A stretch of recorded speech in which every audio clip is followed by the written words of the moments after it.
ऐसा कोई सगा नहीं जिसको कांग्रेस ने ठगा नहीं। कर्मचारी साथियों की बात करें तो इन्होंने नियमितीकरण का वादा किया था। टीएस सिंहदेव ने, भूपेश बघेल ने नेता प्रतिपक्ष और प्रदेश अध्यक्ष रहते हुए विपक्ष के समय सरकार बनने के 10 दिनों के भीतर नियमितीकरण का लिखित में बात कही थी। इनके वीडियो भी अवेलेबल है।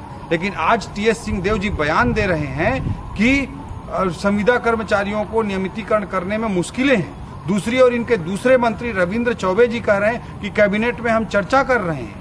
तो यह झूठा आश्वासन और छलावा का काम 4.25 साल तक इन्होंने किया है, आगे भी इसी तरह का काम कर रहे हैं। यह अत्यंत दुर्भाग्यजनक है। इसी बीच में पंडरिया में एक संविदा कर्मचारी की दुखद मृत्यु हो जाती है। वो लड़ाई लड़ते हुए, नियमितीकरण के लिए लड़ाई लड़ते हुए वो शहीद हो जाता है और आज कल वहां पर सारे कर्मचारी साथियों ने मौन रखा है। इस तरह से वादा खिलाफी कांग्रेस ने जो की है उसके लिए कर्मचारी साथी, छत्तीसगढ़ की जनता इस कांग्रेस के लोगों को कभी माफ नहीं करेंगे।